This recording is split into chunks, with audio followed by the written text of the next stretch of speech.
মাহে রমজান সামনে, এবারের রমজানে টার্গেট নাও 30 দিনের রোজার মাধ্যমে দিল থেকে আল্লাহর কাছে এইভাবে 30টা দিন হাতে গুনে তুমি আল্লাহর সাথে ওয়াদাবদ্ধ হও যে আল্লাহ 30 দিন আমি রোজা রাখবো, এবং যৌন চাহিদা, লজ্জাস্থানের চাহিদা, অশ্লীলতা, বেহায়াপনা, নর্তকী, নাচ গান, উলঙ্গ ছবি দেখা, নারীকে নিয়ে চিন্তা ভাবনা, মেয়েকে নিয়ে অশ্লীল চিন্তা ভাবনা, অবৈধ কোনো প্রেম সম্পর্ক, হারাম কোনো রিলেশন, এসব ত্যাগ করে বন্ধু 30টা দিন মনোযোগ দিয়া রোজা রাখো, তারাবি পড়ো, ইফতার করো, সাহারি করো, তাসবিহ পড়ো, তেলাওয়াত করো, কোনো আলেমে দ্বীনের সাথে উঠা বসা করো, ইমাম সাহেবের সাথে সম্পর্ক করো। ইনশাআল্লাহ দেখবা আল্লাহ চাহে তো 30 দিনের মাথায় আল্লাহ বলেন লাআল্লাকুম তাত্তাকুন, আমি আল্লাহ ওয়াদা দিলাম মোমেন তোকে মুত্তাকি বানিয়ে দেব, মুত্তাকি বানিয়ে দেব। আর যদি মুত্তাকি হও তাইলে পুরস্কার কি? উইদ্দাত লিল মুত্তাকিন, আল্লাহ বলছেন জান্নাত বানানোই হয়েছে মুত্তাকিদের জন্য। 30 দিনে মুত্তাকি হবা, 30 দিনে জান্নাতি হবা। ইয়া আইয়ুহাল্লাযীনা আমানু, হে ঈমানওয়ালা, আল্লাহ বলেন জানো ঈমান তোমার পাসপোর্ট, আমি পাসপোর্ট নিলাম 30 দিন আগে, আর আল্লাহ ওয়াদা দিছেন রমজানের চাঁদ উঠলে আমি আল্লাহর কাছে ঈমানের পাসপোর্ট দিবা। ঈমানের পাসপোর্ট আমি জমা নিলাম, 30 দিন অপেক্ষা করবা, 30 দিন আমার হুকুম মাইনা চলবা, 30 দিন পরে ঈদের চাঁদ উঠবে, সেই দিনই তোমার পাসপোর্টের উপরে জান্নাতের ভিসা লাগবে, পাসপোর্ট এবং ভিসা লাগবে, আর ঈদের দিন ফ্লাইট হবে জান্নাতের ফ্লাইট।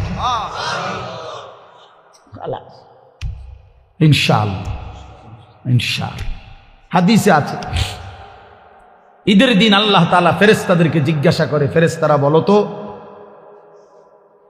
তো ওই ব্যক্তির প্রতিদান কি হইতে পারে যে তার পরিশ্রম, তার হুকুম, তার মনিবের আদেশ পূর্ণ আদায় করছে, যেই কর্মচারী তার কর্ম ঠিক মতো 100 পালন করছে, তো এখন তার বিনিময় কি হইতে পারে?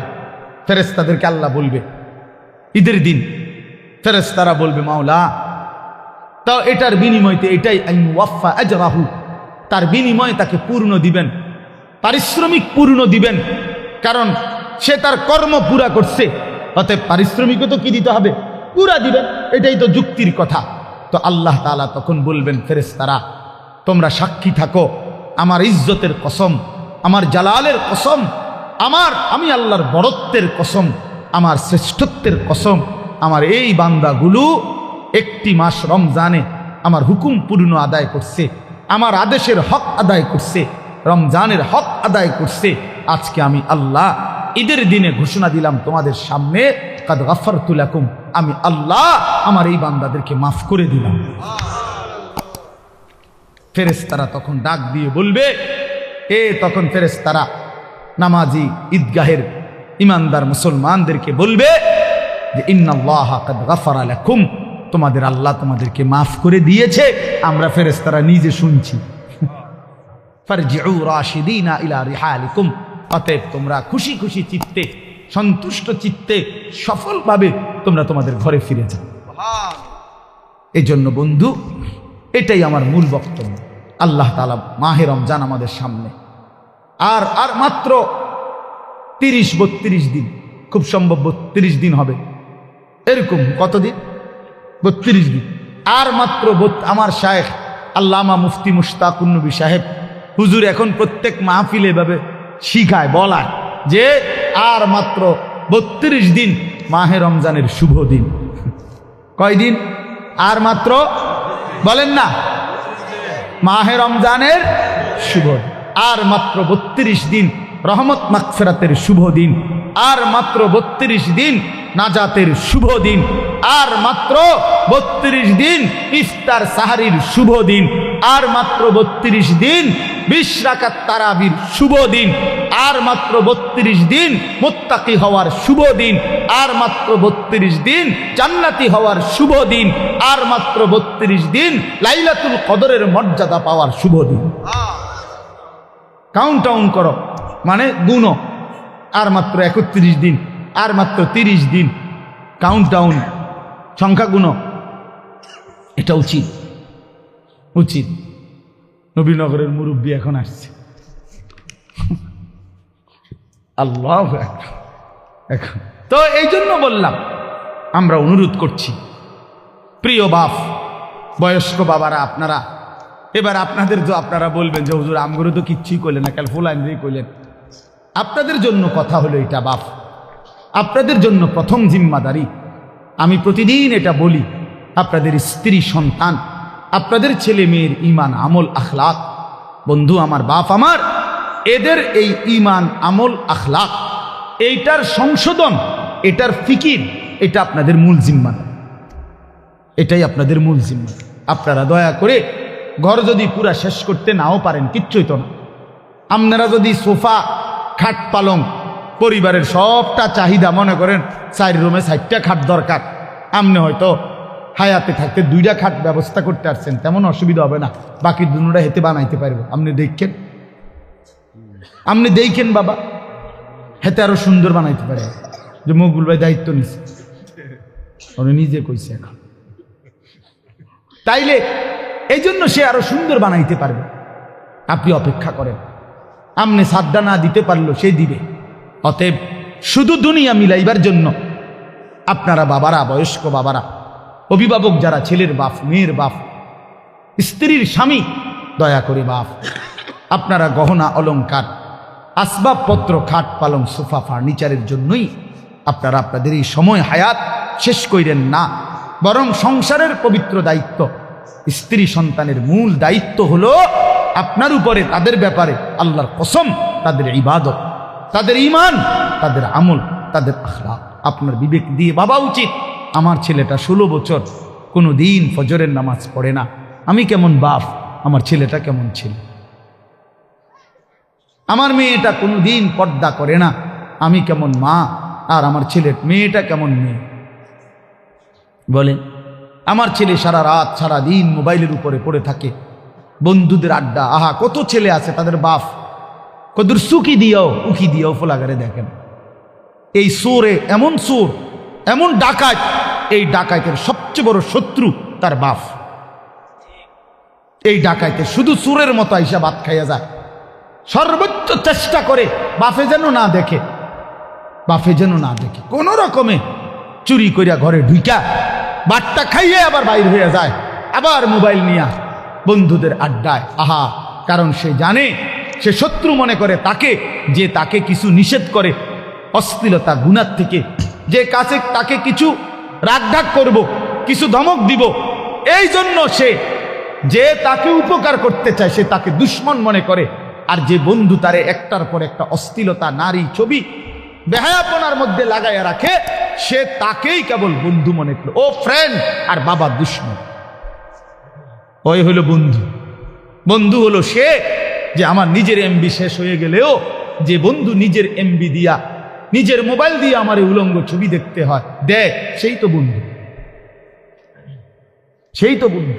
বন্ধু তো সে যে আমি মদের আড্ডা চিনতাম না, আমার প্রিয় বন্ধু আজকে আমাকে নেশার জগতে, অন্ধকার জগতে আমারে ঢুকায় দিছে, সেই তো বন্ধু। সেই তো বন্ধু যে আমি নারী চিনতাম না, কোনো মেয়ের সাথে আমার সম্পর্ক প্রথমে ছিল না, আমার বন্ধু নামের ইবলিস, আমার বন্ধু নামের শয়তান আমার একটা নারীর সাথে সম্পর্ক করে দিছে, একটা মেয়ের সাথে পরিচয় করায় দিছে। আহ, আল্লাহ রসুল সাল্লাল্লাহু আলাইহি ওয়াসাল্লাম বলছে কিয়ামতের আলামত অনেকগুলোর মধ্যে 4টা আলামত, এরকম নবী বলছে, আতা আর রাজুলু ইমরাআতাহু আক্কা উম্মাহু আদনা সাদিকাহু আকসা আবাহু। নবীজি বলছেন এই 4টাও কিয়ামতের আলামত। একটা হলো ব্যক্তি তার বউয়ের গোলামি করবে, মার নাফরমানি করবে, বাবাকে দূরে সরায় দিবে, বন্ধুকে আপন করবে। এই 4। স্ত্রীর গোলামি করবে, বেডি যেটা কই দেয়, বেডি কবে সান, এটা সাঁদে দুপুরে, মনে করেন দুপুরে যদি বউয়ে কয় কি সুন্দর চাঁদ উঠছে, আসলে তো চাঁদ এত সুন্দর হয়, তুমি না বললে তো খেয়াল করতাম। বোঝেন না মকবুল ভাই? কয়টা দুপুর 12টায় চাঁদ। আরে বলো কি তুমি, তুমি না বললে তো ভাবতেই পারতাম না যে চাঁদ এত সুন্দর হয়। কিন্তু এই কথাটা তো বলা উচিত, বেড়ি রে কি গো বেড়ি কি কইলা তুমি, দুপুর 12টা বাজে বুঝি চাঁদ ওঠে না? ও বলছে, ওয়াইফ বলছে এইটাই চাঁদ, এটা সূর্য, এটা মানুষের কাছে সূর্য লাগলো, এটা আমার ওয়াইফে যেহেতু বলছে চাঁদ, এটা চাঁদ। এরকম অসিদ্ধ এমন গোলাম, নারীর গোলাম, নারীর চাকর, স্ত্রীর চাকর, মাকে জুলুম করে। আখ্যা উম্মাহ। আল্লাহ নবী সাল্লাল্লাহু আলাইহি সাল্লাম হচ্ছে 3টা গুনাহ, সবচেয়ে বড় গুনাহ। একটা হলো আল ইশরাকু বিল্লাহ, আল্লাহর সাথে শিরিক করা। 2 নাম্বার হলো উকুকুল ওয়ালিদাইন, মা বাবার নাফরমানি করা। 3 নাম্বার হলো শাহাদাতুজ জুর আও ক্বালা কাউলুজ জুর, মিথ্যা সাক্ষ্য দেওয়া অথবা মিথ্যা কথা বলা। নবীজি বলছে, একটা হাদিসে বলছে এই 3টা হলো আকবারুল কাবায়ের, সবচেয়ে বড় কবিরা গুনাহ। মাকে কষ্ট দেয়। আমাদের বাংলাদেশের একজন বুজুর্গ আছেন, আমাদের আদিব সাহেব হুজুর, আল্লামা আবু তাহের মিসবাহ। এই হুজুরের একটা লেখা আছে, মাকে রাজি করো, দুনিয়া আখেরাতের কোথাও আটকাবে না। তাহলে বেঈমান নাফরমান কাফেরের কথা এটা, যে জীবন মানে শুধুই দুনিয়া। আর কোরআনুল কারীমে আল্লাহ বলছেন জীবন মানে কোনটা? এটা তো কাফেরে না বলে যে জীবন মানে কি? দুনিয়া। আর আল্লাহ বলেন জীবন মানে কি? ওয়া ইন্নাদ দারাল আখিরাতা লাহিয়াল হায়াওয়ান। কোরআনুল কারীমে আল্লাহ স্পষ্ট বলছেন, বান্দা শোনো, নিশ্চয়ই আখিরাতই হচ্ছে জীবন। লাহিয়াল হায়াওয়ান, আখিরাতই হচ্ছে জীবন। ওয়া মা হাদিহিল হায়াতুদ দুনিয়া ইল্লা লাহবুন ওয়া লাইব। আল্লাহ তাআলা বলেন, এটা একটু নামাইলে ভালো আছে। অপারেটর ভাই এটা একটু নামাই দেন, সে সময় এটা একটু উঁচা মনে হচ্ছে, দেন। হ্যাঁ, ছেড়ে দেন। আল্লাহ তাআলা বলেন দুনিয়ার জীবন বান্দা আর কিছুই নয়, ইল্লা লাহবুন ওয়া লাইব, শুধুই তামাশা, শুধুই খেলাধুলা। তাহলে আল্লাহ বলছে দুনিয়া খেলাধুলা, দুনিয়া তামাশা। তাহলে জীবন কোথায়? আখিরাত। জীবন কোথায় বলে? আখিরাত। আর বেঈমানের কথা হলো জীবন কি? খালাস। অতএব ইমানদার এবং বেঈমানের মধ্যে নিজেকে বুঝে নেওয়া উচিত, নিজের পরিচয় নিজেই তালাশ করে নেওয়া উচিত। আসলে আমি ইমানদারদের অন্তর্ভুক্ত না বেঈমানের অন্তর্ভুক্ত? আমার মানসিকতা দেখলে, চলাফেরা দেখলে বুঝাই যায় কে ইমানের পথে আছে আর কে কুফরির রাস্তায় আছে। এটা আন্দাজ করা যায়, এটা বুঝাই যায়। যার যখন যা মন চায় তাই করা।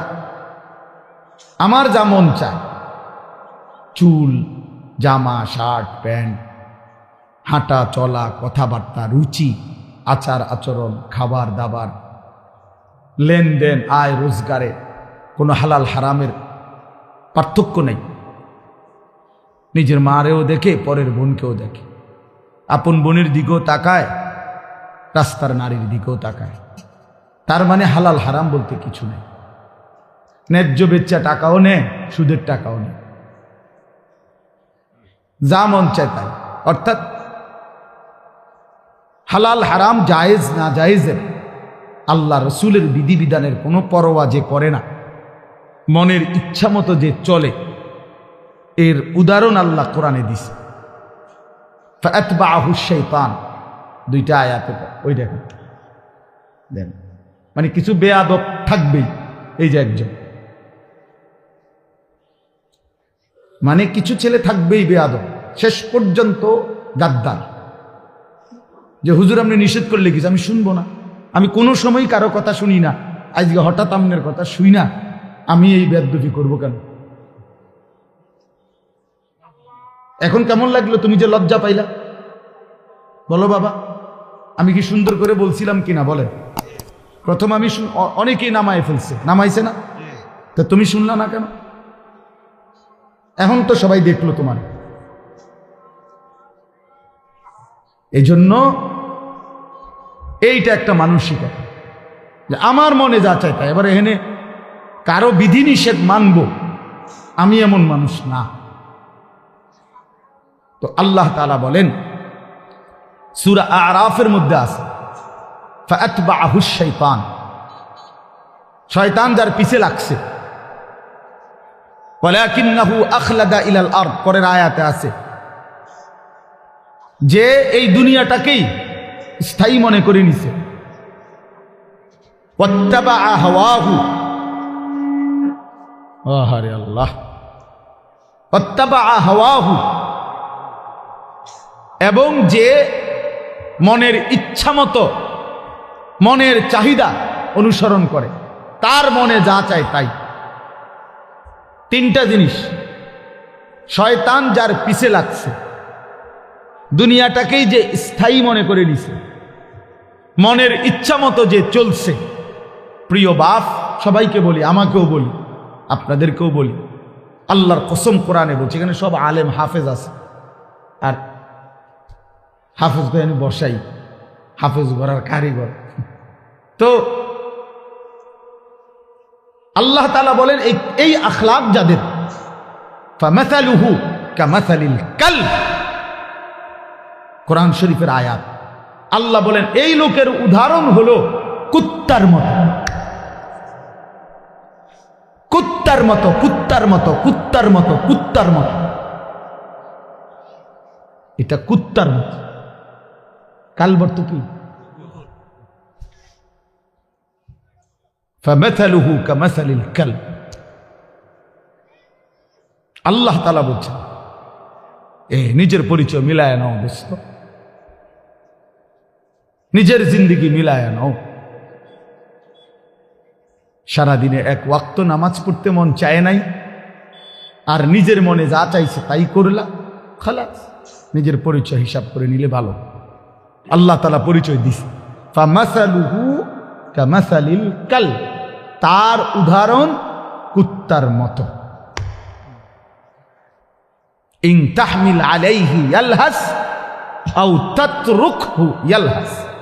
আল্লাহ বলেন কুত্তার স্বভাব, দৌড়ানি দিলেও জিব্বা লম্বা করে হাঁফায়, ছাইরা দিলেও জিব্বা লম্বা করে হাঁফায়। কুত্তা দাঁড়াইয়া থাকলেও জিব্বা লম্বা করে, শ্বাস নেয়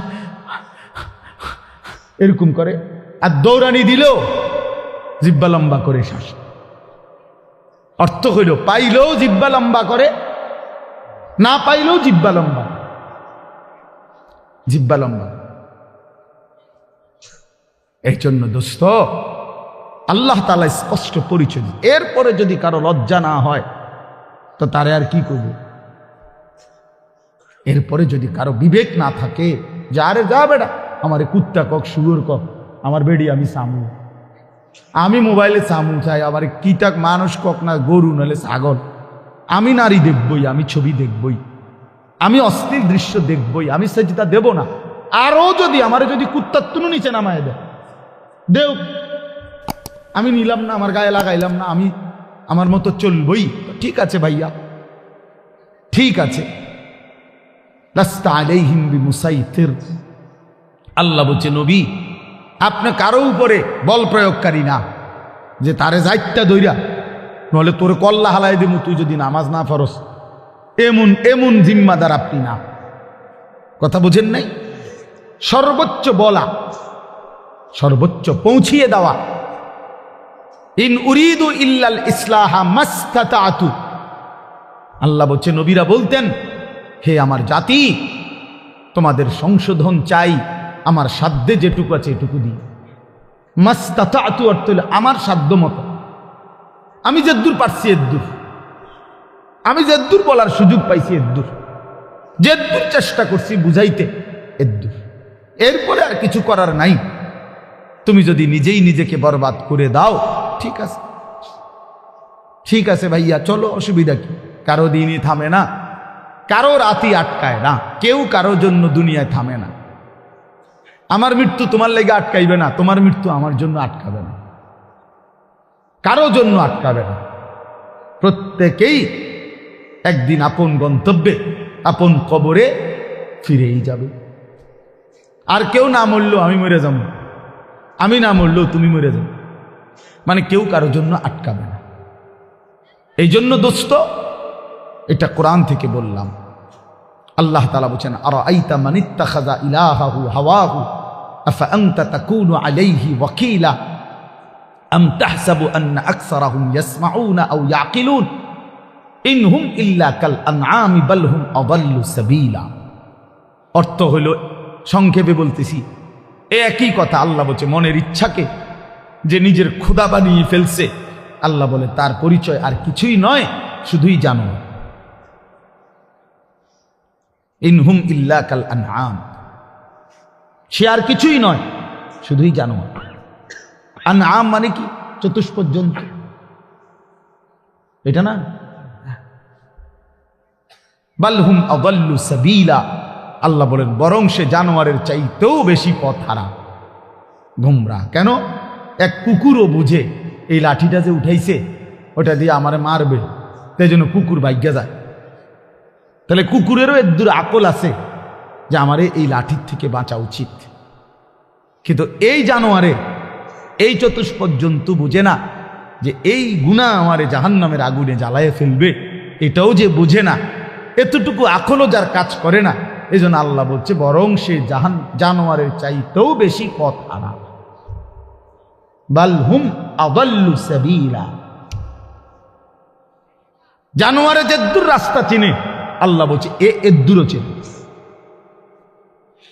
এতটুকু চেনে, তার চাইতে বেশি পথ হারা, তার চাইতে বেশি পথ হারা। হাইওয়ান জানোয়ার তো এটা বুঝে যে আমার উপরে শরীয়তের কোনো বিধানে নাই, তো আমার আর হালাল হারাম কি? কথা বোঝেন না? গরু ছাগলের কোনো হালাল হারাম কিছু আছে? পাক নাফাক কিছু আছে? জায়েজ না জায়েজ কোনো কিছু আছে? আখেরাত পরকাল বিচার আচার মিজান ফলসেরাত এটা কিছু আছে? কিচ্ছু নেই, কিচ্ছু নেই। তাইলে কুকুর খারাইয়া মুতলেই কি, বইয়া মুতলেই কি, কিন্তু মানুষ নামের এই কুকুর খারাইয়া মতে কেন?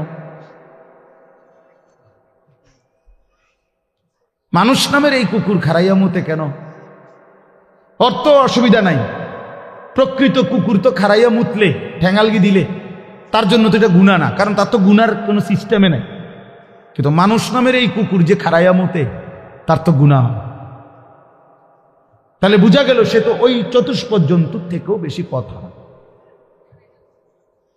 প্রিয় বন্ধু, নিজের উপরে দয়া করো, নিজের উপরে রহম করো। প্রিয় সাথী, নওজোয়ান, নিজের ভালো বুঝো। এই জন্য বললাম আত্মপরিচয়, আত্ম উপলব্ধি অনেক বড় নিয়ামত। নিজেকে বুঝা, নিজেকে চেনা, আত্মসম্মান, মানুষের আত্মসম্মান বড় সম্পদ। অনেক মানুষ আছে পৃথিবীতে আত্মমর্যাদার কারণে প্রয়োজনে না খাইয়া মরে যায়, কিন্তু মাথা নোয়ায় না কারো কাছে। প্রয়োজনে সে মরে যাবে, কিন্তু হাত পাতবে না কারো কাছে।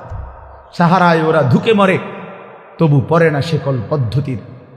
এটা আমরা কবি নজরুলের কবিতায় পড়ছিলাম যে কেন আল্লাহ তাআলা নবী সাল্লাল্লাহু আলাইহি সাল্লামের জন্য মক্কার কুরাইশদেরকে অধিকাংশ সাহাবী হিসাবে নির্বাচন করলেন কেন? পৃথিবীতে একমাত্র জাতি ছিল মক্কার কুরাইশরা, যারা প্রয়োজনে সাহারা মরুভূমিতে মরে যাবে দুকে দুকে, কিন্তু কারো গোলামি, কারো সামনে ঘাড় নোয়ানো, কারো পরাধীনতা স্বীকার করা, এইটা তাদের স্বভাবে ছিল না। এই জন্য আরব উপদ্বীপে এই মক্কার জনগোষ্ঠীর উপরে তৎকালীন যুগে দুইটা সুপার পাওয়ার ছিল। একটা ছিল রোম সাম্রাজ্য, একটা ছিল পারস্য সাম্রাজ্য। ওই দুই সাম্রাজ্যের কেহই কোনোদিন একদিনের জন্য আরব এই উপদ্বীপে মক্কাবাসীর উপরে ক্ষমতা, প্রভুত্ব তাদের আয়ত্তায় আনতে পারে না। এটা ঐতিহাসিক কথা। মানে তাগরে ঘাড় নোয়াই তারে না, পারে নাই তাগর লবিকে। হেরা অদম্য ছিল, কারোর সামনে মাথা নয়। আমরা স্বাধীন, শুধু বকরির দুধ খাইত, শুধু যাযাবরের জিন্দিগি, কিন্তু মানে সর্বদিকে কম, কিন্তু এর পরেও আত্মসম্মান সাংঘাতিক। এই জন্য আল্লাহ তাআলা বলছেন যে কেন নির্বাচন করলাম, এক অদম্য জাতি আমি বন্ধুর পাশে দিলাম। এমন সাহাবী বেশি দিন আর লাগছে না, 16 থেকে 20 বছরের ব্যবধানে পরবর্তী গোটা পৃথিবীতে কালেমার পতাকা উড়ায় দিচ্ছে। সারা পৃথিবী, আফ্রিকা পর্যন্ত সারা পৃথিবীতে পতাকা উড়ায় দিচ্ছে। জেন দিয়ে গেছে সাফ। কারণ ওই যে চেতনাটা সাংঘাতিক ছিল, আত্মসম্মান সাংঘাতিক, আত্মমর্যাদা। আটলান্টিক মহাসাগরের পারে দাঁড়িয়ে নবীর সাহাবী উকবা ইবনে নাফে বলছে যে, হে এলাকাবাসী, তোমরা বলো এই সাগরের ওই পারে আর মানুষ আছেন? তখন জনবাসী, এলাকাবাসী বলছে, ওই সাগর তো অথই সাগর, আমাদের পূর্বপুরুষ থেকে কারো জানা মতে এই সাগরের ওই পারে মাটিও নাই, মানুষ তো ভরের খবর, এ তো অথই সাগর, এর কোনো কুল কিনারা নাই।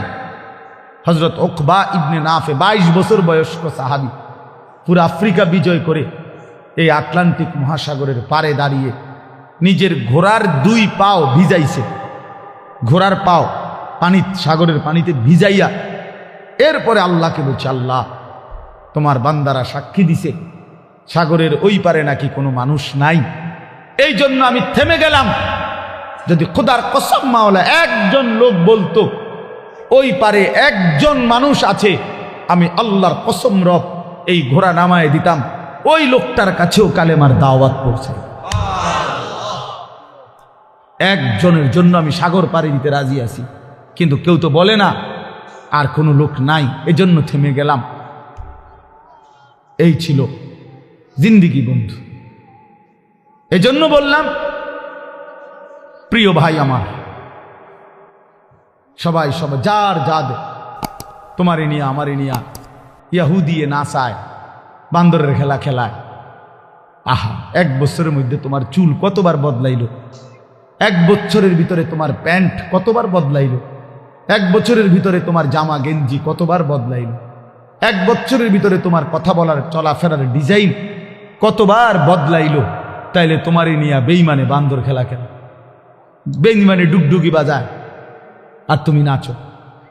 ছি ছি ছি ছি ছি। কথা তো ছিল এই, আমাদের বাংলাদেশের একজন বক্তা আছেন, বড় দিল দরদি বক্তা, হযরত মাওলানা মুফতি নজরুল ইসলাম কাসিমি দামাত বারাকাতুহুমুল আলিয়া। উনি বলছেন যে আমি জীবনের এই 35-40 বছরে ইউরোপের শত শত দেশে প্রতিনিয়ত ভ্রমণ করছি। যে ইউরোপ আমেরিকার এক স্টেটে নাস্তা খাইছি, আরেক স্টেটে দুপুরের খাবার খাইছি, এইভাবে অনবরত সফর করছি, কিন্তু কোনোদিন জীবনের এই লম্বা সময়ে গোটা ইউরোপে আমার এই পাঞ্জাবি টুপি লেবাস একদিনের জন্য বদলাই নাই। আর এই গোটা ইউরোপের কোনো এয়ারপোর্টে কোনোদিন আমার 1 ঘন্টার জন্য 10 মিনিটের জন্য আটকায়ও না। আমার পাসপোর্ট, আমার লেবাস বরাবর, আমার পাসপোর্টে লেখা আমার ধর্ম ইসলাম, আমার পোশাকও বলে আমি মুসলমান, খালাস, আমারে আটকায় নাই। এই জন্য দোস্ত আমার, বন্ধু আমার, আত্মমর্যাদা, আত্মসম্মান অনেক বড় সম্পদ। আজকে তোমরা ছেলেরা, বাবারা অনেক সুন্দর, তোমরা নওজোয়ান, এই 10 মিনিটের ভিতরে 5 মিনিটের ভিতরে ছুইটা আইসা মাশাআল্লাহ কোরআনের মহব্বতে, আল্লাহর দ্বীনের ভালোবাসায় ছুটে আসছো। শুনতেই তোমরা মাঠ ভরে এখন দৌড়াইয়া আইসা বসছো, এটা ভালো দিক, এটা প্রশংসনীয় দিক, এটা বুঝাই গেল। তোমরা যেই মনে করো আমি আসছি তো আসছো, কিন্তু বাকি এটা তো জানো যে আমরা তো আল্লাহর কথাই বলি, অন্য তো কোনো কারণ নাই, এখানে কোনো ত্রাণও নাই, রিলিফও নাই, এখানে অন্য কোনো টাকা পয়সা বিলি নাই, বন্টন নাই, শুধুই আল্লাহর কোরআনের কথা বলা হবে, এটাই মাকসাদ। তো এইটাই শুনতে আসছো, মহব্বত করেই ছুটে আসছো, ভালোবাসা নিয়েই বসছো। আমি তোমাদেরকে জন্য অনুরোধ করি, প্রিয় ভাই, আরেকটু আল্লাহর জন্য আগাও, দ্বীনের জন্য আরেকটু আগাও, ইসলামের জন্য আরেকটু আগাও। তোমার কলিজায় যেহেতু বুঝেই আসছে ইসলাম সত্য, কোরআন সত্য, আল্লাহ সত্য, রাসূল সত্য, আমি মুসলমান, এটা যেহেতু গৌরব তোমার, এটাই যেহেতু ইজ্জত। প্রিয় বন্ধু, তুমি যদি আল্লাহর কথা মানার ক্ষেত্রে, দ্বীন মানার ক্ষেত্রে, নামাজ পড়ার ক্ষেত্রে, আল্লাহকে রাজি খুশি করার ক্ষেত্রে আরেকটু যদি হিম্মত করে আগে বাড়তে পারো, খোদার কসম ইনশাআল্লাহ আগামীর ইসলামের পতাকা তোমাদের হাতেই উড়বে। ইনশাআল্লাহ ইসলাম উড়বে, ইসলামের পতাকা উড়বে। কাফের বেঈমান সব জায়গায় হেরে যাচ্ছে, জালেম সব জায়গায় হেরে যাচ্ছে। 7ই অক্টোবর 2023 7ই অক্টোবর 2024, কত হইল? 1 বছর। নভেম্বর, ডিসেম্বর, জানুয়ারি, আরো 3 মাস, কত হইল? 15 মাস। প্রায় 15 মাসে এই ইসরায়েলের ইহুদি কুত্তারা গাজা, একটি এলাকায়, ফিলিস্তিনের একটি অঞ্চলে গাজা, এখানে 47,000, তাদের হিসাবে, সরকারি হিসাবে 47,000 ইমানদার মুসলমানকে শহীদ করছে এই গত 15 মাসের অব্যাহত আক্রমণে। 47,000, বাস্তবে আরো অনেক বেশি। আমরা ধরলাম তাদের রিপোর্ট যেটা, এটাই 47,000 ইমানদারের রক্তে ঝরিয়েছে।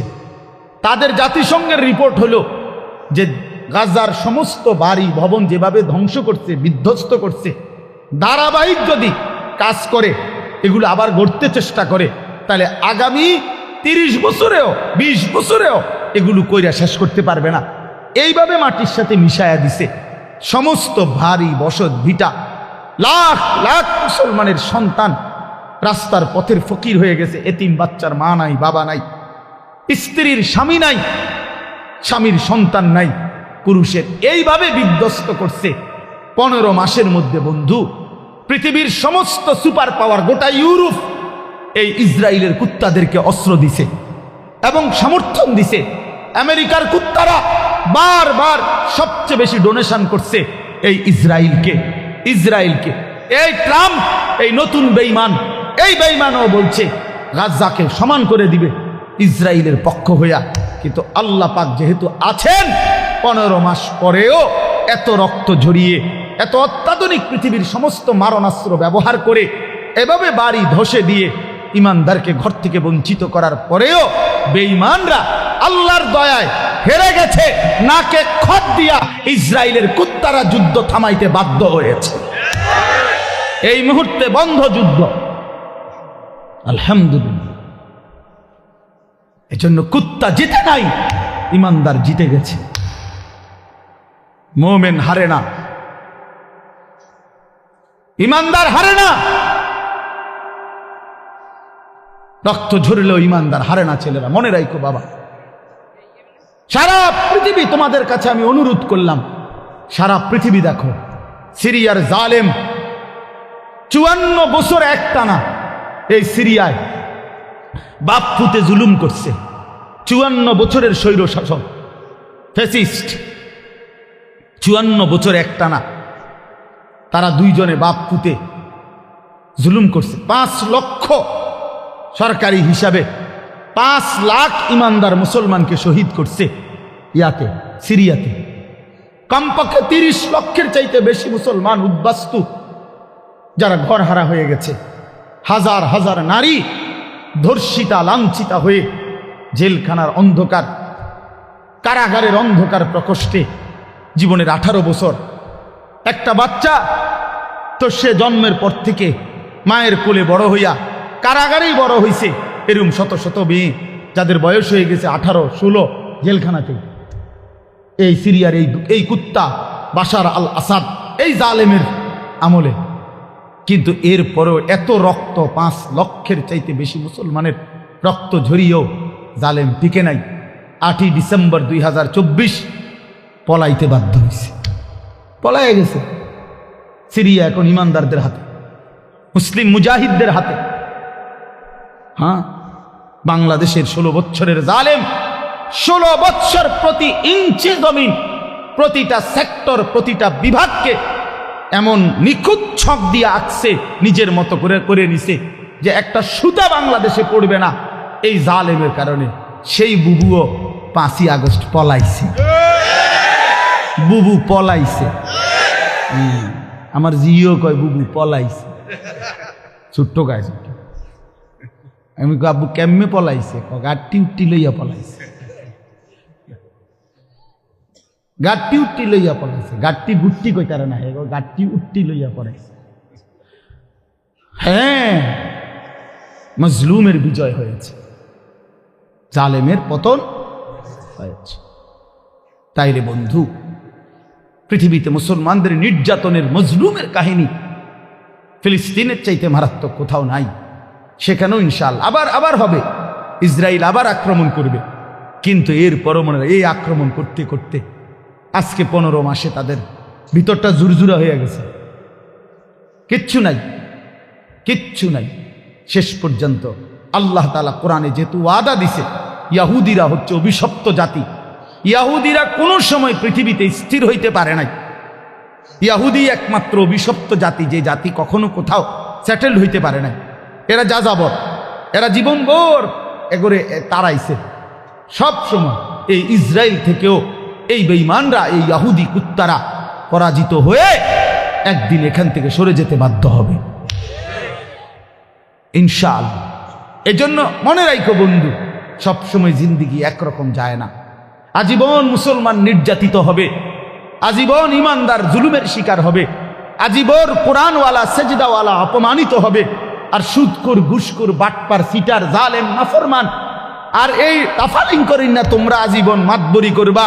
আর আলেম ওলামা ইমানদার মুসলমান তালিব ইলম কোরআন পড়নেওয়ালা এরা আজীবন মাথা নোয়া রাখবে, না না আসমানওয়ালা আছে মিয়া, মনে রাখো আসমানওয়ালা আছে। এত খামখেয়ালি মনে করো না, এত খামখেয়ালি মনে করো না, খামখেয়ালি মনে করো। বাংলাদেশের পরিবেশ এই মুহূর্তে কি, বাংলাদেশের পরিবেশটাও যদি কেউ দেখে আলহামদুলিল্লাহ, একটা দিন মজুর কুলি ঠেলাওয়ালা কুলিওয়ালা মাড়ি গাড়ে এরকম দিন মজুরেরও স্বপ্ন কলিজায় আমার সন্তান হাফেজে কোরআন হবে।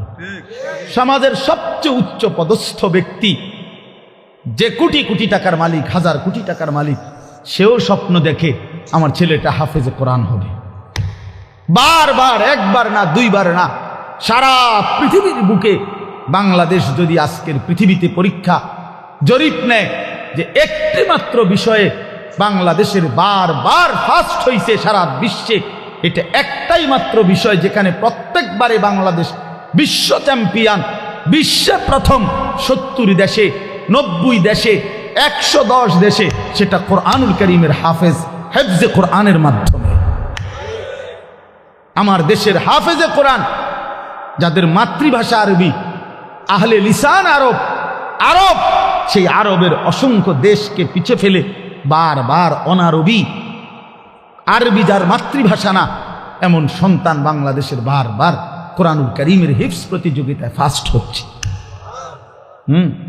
সেদিন আল্লামা খালেদ সাইফুল্লাহ আইয়ুবী সাহেব বলতেছিলেন, আমার দেশের তাকরিম, যেই ছেলে বারবার সারা বিশ্বে স্বর্ণ পদক পাইছে, হাফেজ সালেহ আহমদ তাকরিম, উনি বলছেন যে আমার স্বপ্ন যদি কোনোদিন কাবা শরীফের মধ্যে আল্লাহর ঘরে কোনোদিন অনারবি কোনো ইমাম রাখে, তো হতে পারে একদিন তাকরিম আগামী দিনে কাবার ইমাম হবে।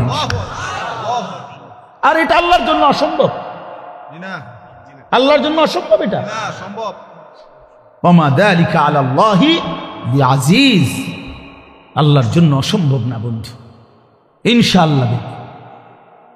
আব্দুল মালিক হাফিজাহুল্লাহ, হযরত মাওলানা আব্দুল মালিক, ওনার আব্বা বলতো, আমাকে কুমিল্লার লাকসামের মানুষ, জাতীয় মসজিদ বাইতুল মোকাররমের এখন যিনি খতিব, পৃথিবীর এমন কোনো আরব দেশ নাই যেই দেশের ওলামায়ে কেরাম ওনারে চিনে না।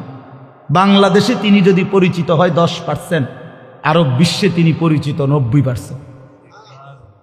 পৃথিবীর আরব দেশের বহু ইউনিভার্সিটিতে এই হযরত আমার দেশের বাইতুল মোকাররমের খতিব যিনি বর্তমান, ওনার কিতাব, আরবি লিখিত বই কিতাব পৃথিবীর আরব দেশের ইউনিভার্সিটির সিলেবাস ভুক্ত।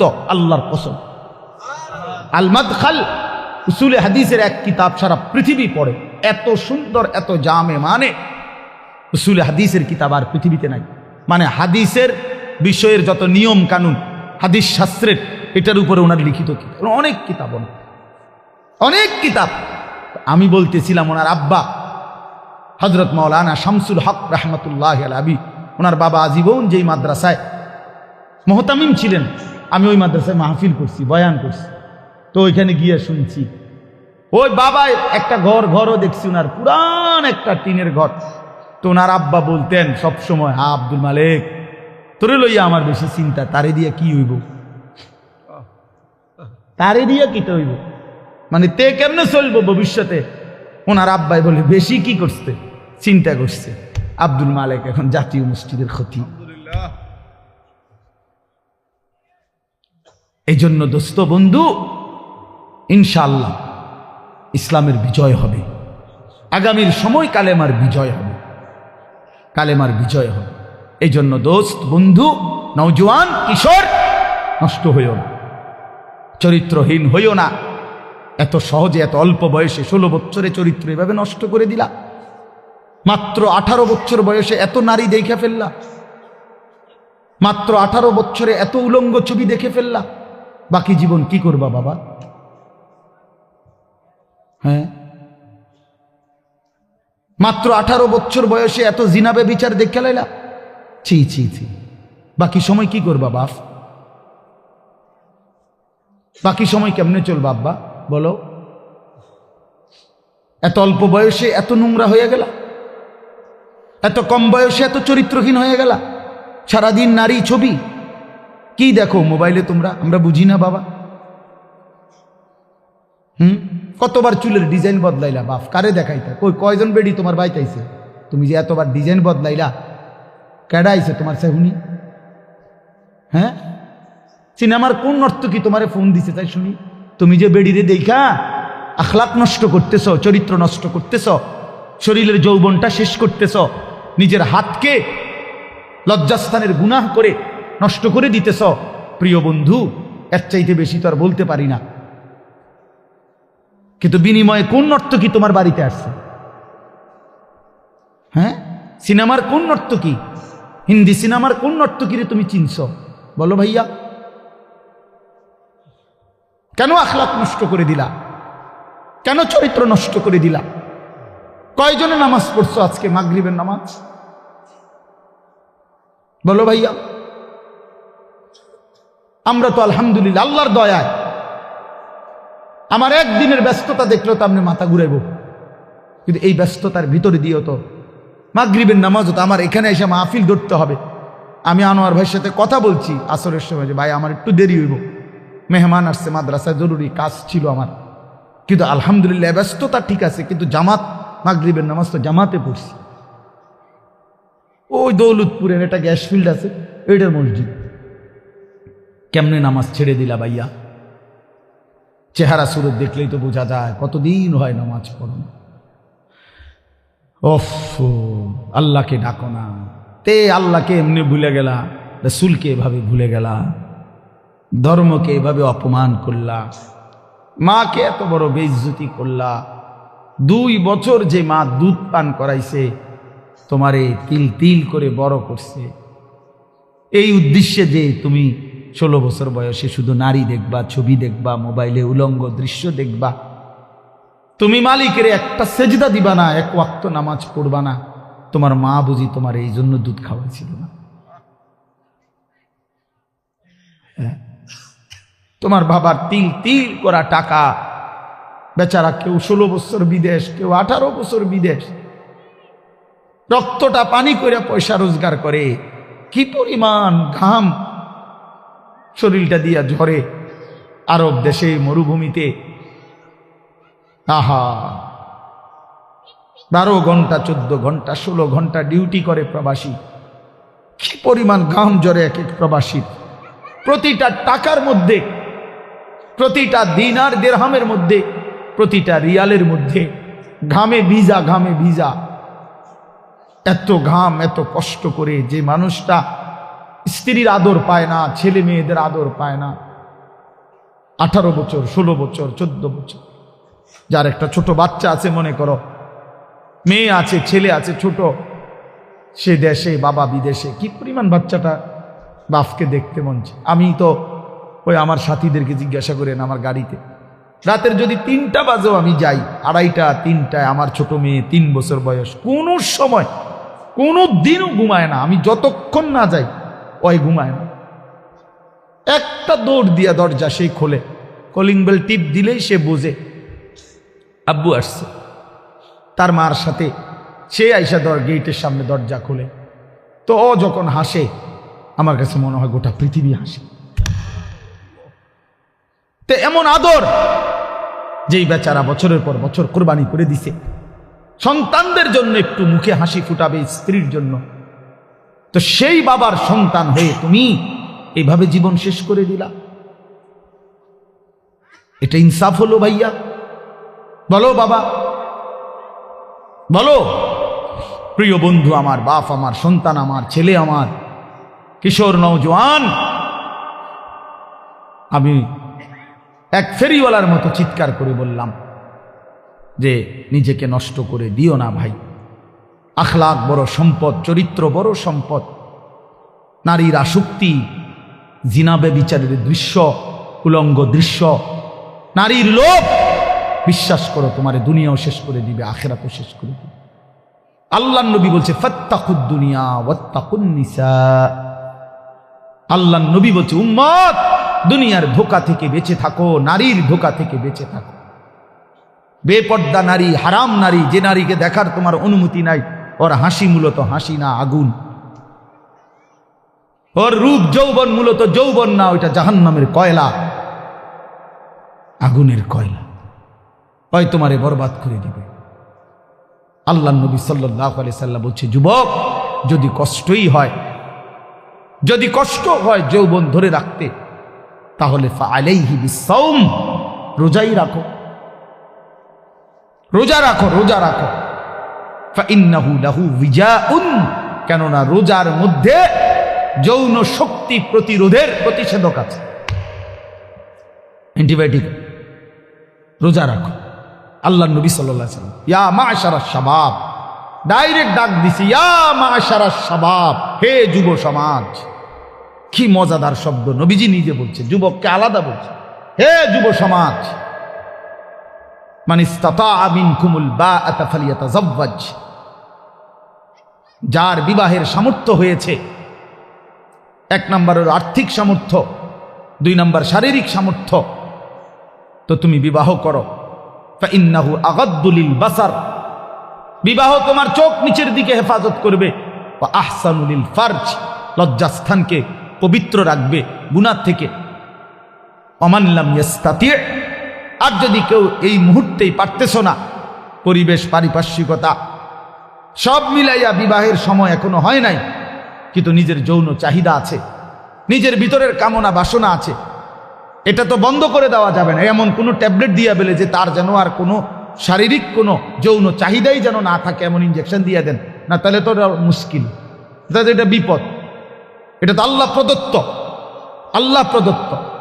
অতএব আল্লাহ নবী বলছেন ফাআলাইহি বিসসাওম।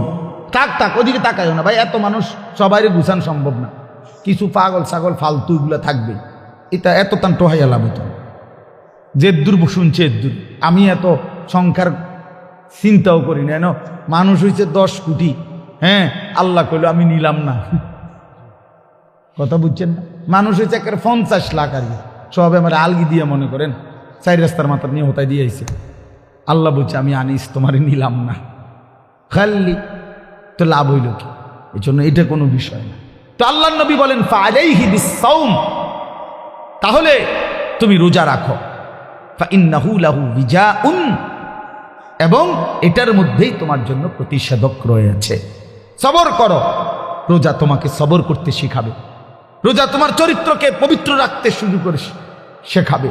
এটা রাসূলুল্লাহ সাল্লাল্লাহু আলাইহি ওয়াসাল্লামের নববী প্রেসক্রিপশন, এটা নবীজির প্রেসক্রিপশন, নবীজির ঔষধ।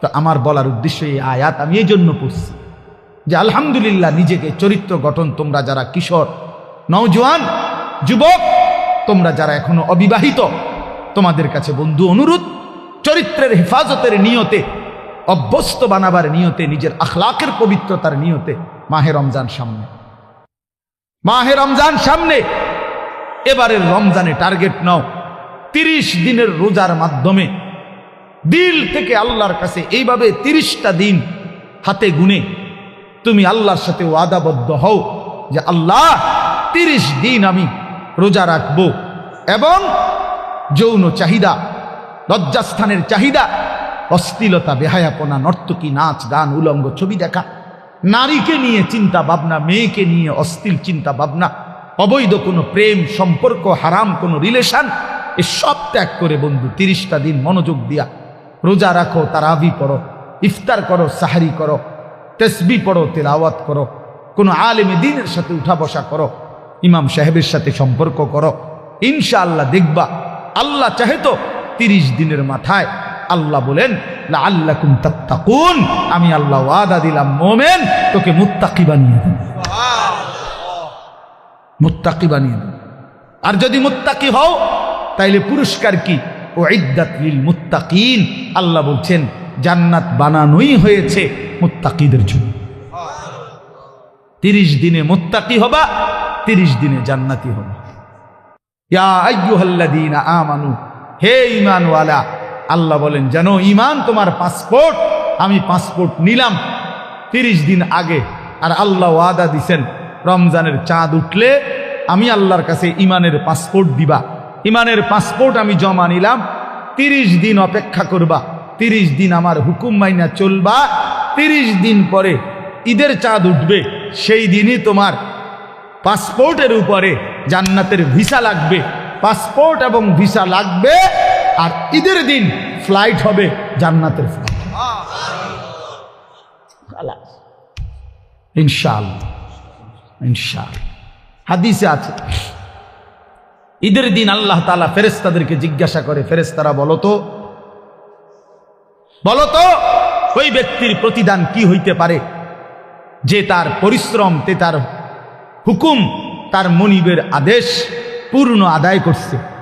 যেই কর্মচারী তার কর্ম ঠিক মতো 100 পালন করছে, তো এখন তার বিনিময় কি হইতে পারে?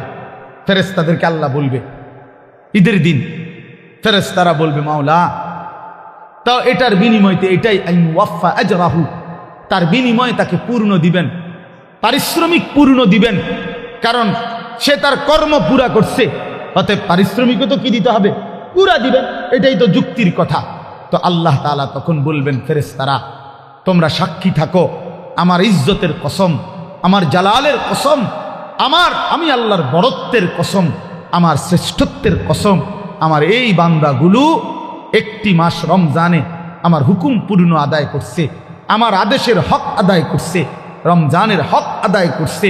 আজকে আমি আল্লাহ ঈদের দিনে ঘোষণা দিলাম তোমাদের সামনে, কাদ গাফারতু লাকুম, আমি আল্লাহ আমার এই বান্দাদেরকে মাফ করে দিলাম। ফেরেশতারা তখন ডাক দিয়ে বলবে, তখন ফেরেশতারা নামাজি ঈদগাহের ইমানদার মুসলমানদেরকে বলবে যে ইন্নাল্লাহা কাদ গাফারা লাকুম, তোমাদের আল্লাহ তোমাদেরকে মাফ করে দিয়েছে। আমরা ফেরেশতারা নিজে শুনছি। ফারজিউ রাশিদিনা ইলা রিহালিকুম, অতএব তোমরা খুশি খুশি চিত্তে, সন্তুষ্ট চিত্তে, সফলভাবে তোমরা তোমাদের ঘরে ফিরে যাও। এই জন্য বন্ধু, এটাই আমার মূল বক্তব্য। আল্লাহ তাআলা মাহে রমজান আমাদের সামনে, আর মাত্র 30-32 দিন, খুব সম্ভব 32 দিন হবে, এরকম কতদিন? 32 দিন। আর মাত্র আমার শায়েখ আল্লামা মুফতি মুশতাকুন নবী সাহেব হুজুর এখন প্রত্যেক মাহফিলে এভাবে শিখায়, বলায় যে আর মাত্র 32 দিন মাহে রমজানের শুভ দিন। কয়দিন? আর মাত্র, বলেন না, মাহে রমজানের শুভ, আর মাত্র 32 দিন রহমত মাগফিরাতের শুভ দিন, আর মাত্র 32 দিন নাজাতের শুভ দিন, আর মাত্র 32 দিন ইফতার সাহারির শুভ দিন, আর মাত্র 32 দিন 20 রাকাত তারাবির শুভ দিন, আর মাত্র 32 দিন মুত্তাকি হওয়ার শুভ দিন, আর মাত্র 32 দিন জান্নাতি হওয়ার শুভ দিন, আর মাত্র 32 দিন লাইলাতুল কদরের মর্যাদা পাওয়ার শুভ দিন। কাউন্ট ডাউন করো, মানে গুনো, আর মাত্র 31 দিন, আর মাত্র 30 দিন, কাউন্ট ডাউন, সংখ্যা গুনো। এটা উচিত, উচিত। নবীনগরের মুরব্বী এখন আসছে, আল্লাহ এখন তো এই জন্য বললাম, আমরা অনুরোধ করছি প্রিয় বাপ, বয়স্ক বাবারা, আপনারা এবার আপনাদের যে আপনারা বলবেন যে হুজুর আমগুলো তো কিচ্ছুই করলেন না, কাল ফুলাইনই করলেন। আপনাদের জন্য কথা হলো এটা বাপ, আপনাদের জন্য প্রথম জিম্মাদারি। আমি প্রতিদিন এটা বলি, আপনাদের স্ত্রী সন্তান, আপনাদের ছেলে মেয়ের ঈমান আমল আখলাক, বন্ধু আমার, বাপ আমার, এদের এই ঈমান, আমল, আখলাক, এইটার সংশোধন, এটার ফিকির, এটা আপনাদের মূল জিম্মা। এটাই আপনাদের মূল জিম্মা। আপনারা দয়া করে ঘর যদি পুরা শেষ করতে নাও পারেন, কিচ্ছুই তো না। আপনারা যদি সোফা, খাট, পালং, পরিবারের সবটা চাহিদা, মনে করেন 4 রুমে 4টা খাট দরকার, আপনি হয়তো হায়াতে থাকতে 2টা খাট ব্যবস্থা করতে পারছেন, তেমন অসুবিধা হবে না। বাকি দুটা হেতে বানাইতে পারবো। আপনি দেখেন বাবা, হেতে আরো সুন্দর বানাইতে পারে। যে মকবুল ভাই দায়িত্ব নিচ্ছে, উনি নিজে কইছে এখন। তাইলে এই জন্য সে আরো সুন্দর বানাইতে পারবে। আপনি অপেক্ষা করেন, আপনি সাদ্দা না দিতে পারলো সে দিবে। অতএব শুধু দুনিয়া মিলাইবার জন্য আপনারা বাবারা, বয়স্ক বাবারা, অভিভাবক যারা, ছেলের বাপ, মেয়ের বাপ, স্ত্রীর স্বামী, দয়া করে বাপ, আপনারা গহনা অলংকার, আসবাবপত্র, খাট, পালং, সোফা, ফার্নিচারের জন্যই আপনারা আপনাদের এই সময় হায়াত শেষ করেন না। বরং সংসারের পবিত্র দায়িত্ব, স্ত্রী সন্তানের মূল দায়িত্ব হলো আপনার উপরে, তাদের ব্যাপারে আল্লাহর কসম, তাদের ইবাদত, তাদের ঈমান, তাদের আমল, তাদের আখলাক আপনার বিবেক দিয়ে ভাবা উচিত। আমার ছেলেটা 16 বছর কোনো দিন ফজরের নামাজ পড়ে না, আমি কেমন বাপ, আমার ছেলেটা কেমন ছেলে। আমার মেয়েটা কোনো দিন পর্দা করে না, আমি কেমন মা, আর আমার মেয়েটা কেমন মেয়ে। বলেন, আমার ছেলে সারা রাত সারা দিন মোবাইলের উপরে পড়ে থাকে, বন্ধুদের আড্ডা। আহা, কত ছেলে আছে তাদের বাপ কদুর সুকি দিয়েও উকি দিয়েও ফোলাগারে দেখেন। এই সোরে এমন সোর, এমন ডাকাত, এই ডাকাতের সবচেয়ে বড় শত্রু তার বাপ। এই ডাকাতে শুধু সুরের মতো আইসা ভাত খাইয়া যায়, সর্বোচ্চ চেষ্টা করে বাপে যেন না দেখে, কোন রকমে চুরি করিয়া ঘরে ঢুইকা ভাতটা খাইয়ে আবার বাইর হয়ে যায়, আবার মোবাইল নিয়া বন্ধুদের আড্ডায়। আহা, কারণ সে জানে, সে শত্রু মনে করে তাকে, যে তাকে কিছু নিষেধ করে অশ্লীলতা, গুনাহ থেকে, যে কাছে তাকে কিছু রাগঢাক করব, কিছু ধমক দিব। এই জন্য সে, যে তাকে উপকার করতে চায়, সে তাকে দুশ্মন মনে করে। আর যে বন্ধু তারে একটার পর একটা অশ্লীলতা, নারী, ছবি, বেহায়াপনার মধ্যে লাগাইয়া রাখে, সে তাকেই কেবল বন্ধু মনে করে। ও ফ্রেন্ড, আর বাবা দুশ্মন। ওই হলো বন্ধু। বন্ধু হলো সে, যে আমার নিজের এমবি শেষ হয়ে গেলেও, যে বন্ধু নিজের এমবি দিয়া, নিজের মোবাইল দিয়ে আমার উলঙ্গ ছবি দেখতে হয়, দেখ, সেই তো বন্ধু। বন্ধু তো সে, যে আমি মদের আড্ডা চিনতাম না, আমার প্রিয় বন্ধু আজকে আমাকে নেশার জগতে, অন্ধকার জগতে আমারে ঢুকায় দিছে, সেই তো বন্ধু। যে আমি নারী চিনতাম না, কোনো মেয়ের সাথে আমার সম্পর্ক প্রথমে ছিল না, আমার বন্ধু নামের ইবলিস, আমার বন্ধু নামের শয়তান আমার একটা নারীর সাথে সম্পর্ক করে দিছে, একটা মেয়ের সাথে পরিচয় করায় দিছে। আল্লাহ রসুল সাল্লাল্লাহু আলাইহি ওয়াসাল্লাম বলছে, কিয়ামতের আলামত অনেকগুলোর মধ্যে 4টা আলামত এরকম নবী বলছে, আতা আর রাজুলু ইমরাআতাহু আক্কা উম্মাহু আদনা সাদিকাহু আকসা আবাহু। নবীজি বলছেন, এই 4টাও কিয়ামতের আলামত। একটা হলো ব্যক্তি তার বউয়ের গোলামি করবে, মার নাফরমানি করবে, বাবাকে দূরে সরায় দিবে, বন্ধুকে আপন করবে। এই 4। স্ত্রীর গোলামি করবে, বেডি যেটা কইটা, বেডি কবে সান, এটা সাঁদে। দুপুরে মনে করেন, দুপুরে যদি বউয়ে কয় কি সুন্দর চাঁদ উঠছে, আসলে তো চাঁদ এত সুন্দর হয়, তুমি না বললে তো খেয়াল করতাম। বোঝেন না মুখ বুঝবাই, কয়টা দুপুর 12টায় চাঁদ। আরে বলো কি, তুমি না বললে তো ভাবতেই পারতাম না যে চাঁদ এত সুন্দর হয়। কিন্তু এই কথাটা তো বলা উচিত, বেডি রে, কি গো বেডি, কি কইলা তুমি, দুপুর 12টা বাজে বুঝি চাঁদ ওঠে না? ও বলছে, ওয়াইফ বলছে এইটাই চাঁদ, এটা সূর্য, এটা মানুষের কাছে সূর্য লাগলো, এটা আমার ওয়াইফে যেহেতু বলছে চাঁদ, এটা চাঁদ। এরকম অসুবিধা।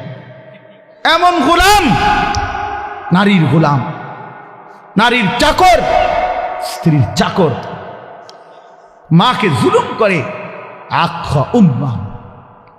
আল্লাহ নবী সাল্লাল্লাহু আলাইহি ওয়াসাল্লাম বলছে, 3টা গুনাহ, সবচেয়ে বড় গুনাহ। একটা হলো আল ইশরাকু বিল্লাহ, আল্লাহর সাথে শিরিক করা। 2 নাম্বার হলো উকুকুল ওয়ালিদাইন, মা বাবার নাফরমানি করা। 3 নাম্বার হলো শাহাদাতুজ জুর আও কাউলুজ জুর, মিথ্যা সাক্ষ্য দেওয়া অথবা মিথ্যা কথা বলা। নবীজি বলছে, একটা হাদিসে বলছে এই 3টা হলো আকবারুল কাবায়ের, সবচেয়ে বড় কবিরা গুনাহ। মাকে কষ্ট দেয়। আমাদের বাংলাদেশের একজন বুজুর্গ আছেন, আমাদের আদিব সাহেব হুজুর, আল্লামা আবু তাহের মিসবাহ। এই হুজুরের একটা লেখা আছে, মাকে রাজি করো, দুনিয়া আখেরাতের কোথাও আটকাবে না। মাকে খুশি রাখো, মাকে খুশি রাখো, মায়ের মুখে হাসি ফুটাও, তোমার জান্নাতের দুয়ার খুলে যাবে। বাবার মুখে হাসি ফুটাও, তোমার জান্নাতের দুয়ার খুলে। আমি অনুরোধ করছি, আমার কথা শেষ। আজকে নওজোয়ান কিশোর তরুণ বাবারা, বয়স্ক বাবা, আপনাদেরকে বললাম, আপনাদের ছেলে মেয়ে স্ত্রীর নামাজের ফিকির করেন, রোজার ফিকির করেন, রোজার ফিকির করেন। আল্লাহ তাআলা বলছে ওয়া'মুর আহলাকা বিসসালাহ, আপনি পরিবারের সদস্যদেরকে নামাজের আদেশ করুন। এই জন্য আল্লাহর আদেশ। এই জন্য আজকে মাহে রমজানকে সামনে রেখে জীবন পরিবর্তনের একটা সিদ্ধান্ত নওজোয়ান তোমরা নিতে পারো কিনা বলো, বলো বাবা, কিশোররা বলো, নওজোয়ান তোমরা বলো, নওজোয়ান তোমরা বলো। আমার একটা অনুরোধ, হাত নামাও। আমার একটা অনুরোধ হইল, এখানে যাদের বয়স 30-এর উপরে, আপনারা বাদে, আপনারা যেমনে আছেন এমনি বসবেন। 30-এর ঊর্ধ্বের বয়স যাদের, এরা উঠেন না। বাকিরা 30-এর নিচে যাদের বয়স, তোমরা দাঁড়ায় বলো, দাঁড়াও, দাঁড়াও, ইনশাআল্লাহ দাঁড়াও। নওজোয়ান ওঠো, নওজোয়ান জাগো, নওজোয়ান বলো, নওজোয়ান হিম্মত করো, নওজোয়ান আগে বাড়ো, নওজোয়ান পতাকা উড়াও, নওজোয়ান ইসলাম উড়াও, নওজোয়ান।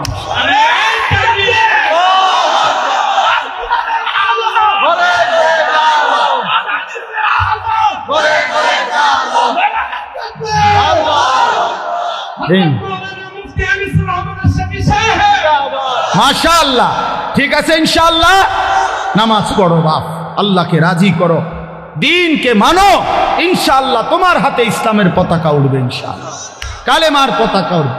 ছিটকে পড়ো না।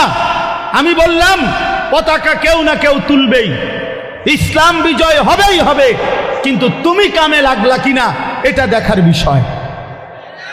আবারও বলছি, প্রয়োজনের মুহূর্তে যদি দল থেকে ছিটকে পড়ো, ইমানের পতাকা যদি তুমি ধরতে না পারো, মাহাদির পতাকা যদি তুমি ছুঁইতে না পারো, দাজ্জালের বিরুদ্ধে যদি সিনা টান করে দাঁড়াইতে না পারো, একদিন তোমার মৃত্যু হবে বেঈমানের মৃত্যু, কুকুর বিড়ালের মৃত্যু, জন্তু জানোয়ারের মৃত্যু হবে। মনে রাখো, নারী তোমারে একদিন জাহান্নামে নিয়ে যাবে, অশ্লীল ছবি তোমারে জাহান্নামে ফেলে দিবে, দুনিয়াতেও ঘৃণিত হবে, লাঞ্ছিত হবে, লাঞ্ছিত হবে।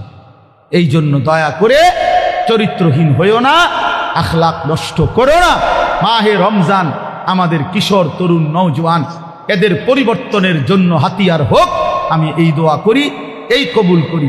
আল্লাহ তাআলা আমাদের সব নেক তামান্না কবুল করেন। আজকের এই মাহফিল আল্লাহ তাআলা ভরপুর বরকত দান করেন। এশার নামাজের পরে আবার যথারীতি ওলামায়ে কেরাম বয়ান করবে, প্রিয় ভাই সবাই আবার বয়ান শুনবে, এবং আল্লামা মুফতি আমজাদ হুসাইন সাহেব, আল্লামা মুফতি আরিফ বিন হাবিব সাহেব, আমাদের এই 2 জন বুজুর্গ আলেমদের বয়ান শুনে দোয়া মুনাজাত করে যাওয়ার চেষ্টা করবে। আর একটা বিনীত অনুরোধ, হাত জোর করা অনুরোধ, আমি অনেক দূরে যাইতে হবে, আমার ওই সিএনজি থেকে আবার গাড়ি, আমারে দয়া করে যদি সাফাসাফি না করো মুসাফার জন্য আমার খুশি হল। এটা আমি অনুরোধ করলাম, ভাইয়া আমার জায়গা করে দিও, আমারে কেউ ধাক্কাইও না। অনুরোধ, মুসাফা করার দরকার না, আমি এমনি দোয়া করি আল্লাহ তোমাদের সবাইরে ভালো করে। প্রিয় ভাই, আমারে কষ্ট দিও না, অনুরোধ করলাম। ওয়ালা আলি মুহাম্মাদ কামা বারাকতা আলা ইব্রাহিম ওয়ালা আলি ইব্রাহিম ইন্নাকা হামিদুম মাজিদ। সুবহানাকা লা ইলমা লানা ইল্লা মা আল্লামতানা ইন্নাকা আনতাল আলিমুল হাকীম। আলহামদুলিল্লাহ, আল্লাহ পাক রব্বুল ইজ্জত জুল জালাল ওয়াল ইকরামের ফজল কারাম রব্বুল আলামিনের অপরিসীম ইহসান, মেহেরবানি, দয়া, আল্লাহ তাআলা আমাদেরকে আজ ২৬ জানুয়ারি ২০২৫ রোজ রবিবার বিবাড়িয়া জেলা নবীনগর উপজেলাধীন রসুল্লাবাদ হাবিবুল্লাহ হাফিজিয়া মাদ্রাসা ও মসজিদ যুব সমাজের উদ্যোগে হাফেজ ছাত্রদের পাগড়ি প্রদান উপলক্ষে আজকের এই ১৮তম বার্ষিক ওয়াজ ও দোয়ার মাহফিলে আল্লাহ তাআলাই আমাদেরকে আসবার বসবার আল্লাহর জন্যই জমা হওয়ার তৌফিক দান করেছেন। এজন্য আমরা সকলেই বলি আলহামদুলিল্লাহ। প্রিয় ভাই, সবার কাছে অনুরোধ হলো, এমনিতেই আমার আসতে দেরি হয়ে গেছে। মাদ্রাসায় দুপুরবেলা অনেক মেহমান আসছে, ওনাদেরকে বিদায় দিয়ে আসরের নামাজের সময়, আসরের নামাজের আজানের মুহূর্তে আমি রওনা দিছি। এরপরে এইটুকু সময় লাগছে। তো অল্প কিছুক্ষণ সময় আমরা সামান্য কিছু কথাই আরজ করতে চাই। ব্যক্তিগতভাবে সবার কাছে অনুরোধ, নওজোয়ান ছেলে তোমাদের কাছে অনুরোধ, প্রত্যেকের এই হাতে যেই মোবাইলগুলো এগুলো নামায় ফেল। একজনও হাতে মোবাইল ধরে ভিডিও করা, রেকর্ড করা কিচ্ছু করা যাবে না। আমি পরিষ্কার নিষেধ করলাম, উপরে নিচে ডানে বামে সবাইকে বললাম, মেহেরবানি করে এই হাতে যেই না এগুলো থাকুক, স্ট্যান্ডগুলো হাতে, যাদের হাতের মোবাইলগুলো নামায় ফেল। বিষয়টা যদি কারো মানতে কষ্ট হয় তাহলে সে চলে গেলে ভালো, কোনো অসুবিধা নাই। ২-১ শ্রোতা কমে গেলে তেমন সমস্যা হবে না, কিন্তু আমার এই কথাটা মানা দরকার। কম হোক বেশি হোক, আল্লাহর কথা আসলে নিজেদের জন্য, নিজের পরিবর্তনের জন্য, নিজের ভালোর জন্য। তো আমি যদি নিজের জন্য কিছুই উপলব্ধি না করি, শুধু মোবাইলটা নিয়ে ব্যস্ত থাকি, তো দিল জমে না, দিলে কথা জমে না। প্রিয় ভাই, পরিবর্তন দরকার। গতানুগতিক শুধু একটা আয়োজন করলাম, সবসময় করতে হয় এজন্য করলাম। গত বছর ১৭তম, তো এবার 18তম, আগামী বছর 19তম। তো প্রতি বছর করতে হয় একটা মাহফিল, এই জন্য করা। এটা যেন না হয়, তাহলে লাভ হইল কি? এজন্য দয়া করে আজকের মাহফিলে আল্লামা মুফতি আমজাদ হুসাইন সাহেব বয়ান করবেন। অনেক উঁচু মাপের একজন মুহাক্কিক আলেম, ব্যক্তিগতভাবে আমার ব্যক্তিগত মুফতি যিনি, মানে আমি ব্যক্তিগতভাবে যত মাসআলা আমার জীবনে দরকার হয়, আমার ব্যক্তিগত জীবনে সব কিছু যার কাছে জিজ্ঞাসা করি, যার সিদ্ধান্তে মেনে নেই, উনি এই মুফতি আমজাদ সাহেব। আমি ওনার ফতুয়ার উপরে খুব আস্থা রাখি, অনেক তাহকিকওয়ালা আলেম। আর এরপরে যিনি প্রধান আলোচক, তিনি তো তিনি। এই জন্য আল্লামা মুফতি আরিফ বিন হাবিব, উনি যার দ্বিতীয় কফি খুঁজে পাওয়াটাই মুশকিল। তো ওনার প্রশংসা আর কি করা। আলহামদুলিল্লাহ, বাংলাদেশ না, হাজারো লাখো ওলামায়ে কেরামের হৃদয়ের মানুষ, পছন্দের মানুষ, আস্থাভাজন মানুষ, নীরবে অতিরিক্ত কোনো লাফালাফি ফালাফালি ছাড়া এক নীরব সাধক, যে আল্লাহর কথা বলে যাচ্ছে এবং কোরআন সুন্নাহর বিশুদ্ধ তথ্যটা, যেটা আমরা খুঁজে নিতে অনেক সময় লাগত, উনি এরকম সাগর মহাসাগর বলা যায়, তলাশ তালাশ